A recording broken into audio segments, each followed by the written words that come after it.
قطب نیپال حضرت سید اشتیاق میاں صاحب رحمۃ اللہ تعالیٰ علیہ بانکے ضلع ملک نیپال، بانکے ضلع شہر نیپال گنج کے اطراف میں ایک بہت بڑی بزرگ، بہت بڑی ہستی کا نام ہے، اور ان کا نسب جو ہے وہ لوناوا شریف ہندوستان میں ایک جگہ پڑتی ہے جہاں سادات کرام چشتی سادات کرام کافی عرصے سے رہتے ہیں۔ اسی میں سے ایک شاخ نیپال میں جن کو گوشہ نشینی، جن کی طبیعت مائل تھی گوشہ نشینی کی طرف، جن کو جنگل میں اللہ اور اس کے رسول کا ذکر کرنے کے لیے جنگل چاہیے تھا، وہ ادھر چلے آئے۔ ان کے آباء و اجداد میں سب سے پہلے ملک نیپال میں جنگل میں آ کر کے بسنے والے، اللہ اللہ کرنے والے حضرت سید عین الحق میاں رحمۃ اللہ تعالیٰ علیہ سب سے پہلے آئے تھے۔ جس جگہ پہ یہ آباد ہیں اس جگہ پہ کوئی بستی نہیں تھی، صرف جنگل تھا، اور ان کو گوشہ نشینی اور جنگل چاہیے تھا، اس لیے وہ اپنے ذکر و اذکار کے لیے، اوراد و وظائف کے لیے وہ تنہائی انہیں پسند تھی، وہ یہاں آ گئے، اس جگہ پہ بس گئے۔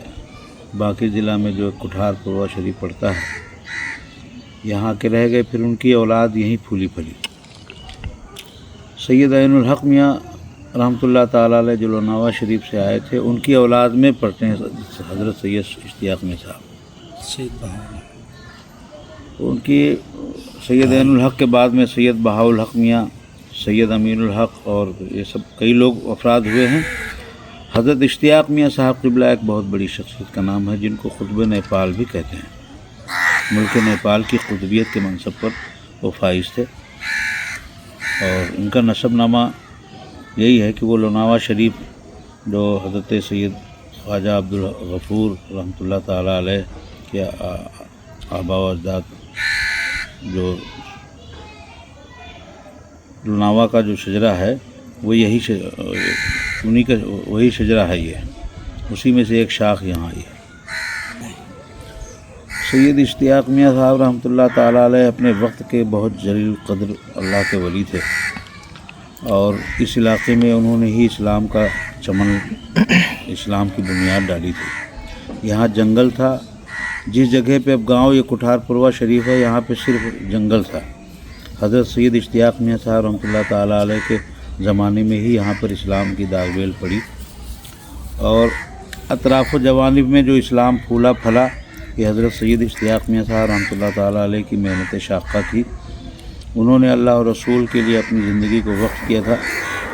ان گنت لوگوں کو، ہزاروں سینکڑوں ہزاروں لوگوں کو انہوں نے کلمہ پڑھا کر مسلمان کیا، جس کے عینی شاہد آج بھی موجود ہیں، سینکڑوں کی تعداد میں، ایک دو نہیں سینکڑوں کی تعداد میں۔ یہاں پاس میں کٹھار پوروا شریف کے پاس میں ایک جگہ پڑتی ہے بیلن پور کہتے ہیں، وہ پورا گاؤں بہت بڑا گاؤں آباد ہے، اور وہ سب حضرت اشتیاق میاں رحمۃ اللہ تعالیٰ علیہ کی تبلیغ سے مسلمان ہوئے تھے، اور ان کے زمانے سے ہی یہ گاؤں کی آبادی شروع ہوئی، یعنی سب سے پہلا یہ جنگل میں آ کر کے یہ ان کا پریوار بسا، اور پھر اس کے بعد سے یہ گاؤں بسنے لگا۔ تو اپنی زندگی میں ہزاروں کی تعداد میں کلمہ پڑھا کر مسلمان کیا لوگوں کو، اور اس کے بعد دین کی ایسی تبلیغ کی کہ یہ پورا علاقہ جو ہے سیراب ہو گیا۔ نیپال گنج علاقے میں، دیہات کے علاقے میں اہل علم اور اولیاء کرام شہروں کے علاقے کی طرف زیادہ توجہ دیتے ہیں، لیکن حضرت سید اشتیاق میاں صاحب رحمۃ اللہ تعالیٰ علیہ اور ان کی اولاد، ان کے بیٹے، ان کی نسل میں آج بھی یہ روش ہے، وہ ایسی جگہوں کو آرام کے لیے اور تبلیغ کے لیے انتخاب کرتے ہیں جن جگہوں پہ اہل علم اور پیران اعظام آنا پسند نہیں کرتے۔ ایسے گاؤں کو انہوں نے اپنایا، یہاں آ کر کے انہوں نے اپنا ڈیرہ بنایا، اور یہیں سے انہوں نے اسلام کی شمع روشن کی۔ اشتیاق میاں صاحب قبلہ کی نسل میں ان سے پہلے بھی سارے ان کے آباء و اجداد سب اللہ کے ولی تھے، جن کی گواہی میں نہیں، ہزاروں لوگ، سینکڑوں لوگ موجود ہیں ابھی۔ ان کے پورے خاندان میں ابھی تک جتنے نیپال میں لوگ آئے ہیں، نیپال میں آنے والے سب لوگوں کی ولایت کے شاہد ہیں یہاں کے لوگ۔ اور اس کے بعد سید اشتیاق میاں صاحب رحمۃ اللہ تعالیٰ علیہ کی چمن، ان کا گھرانہ پھولا پھلا، ان کے ذریعے سے ان کے بیٹے سید محسن میاں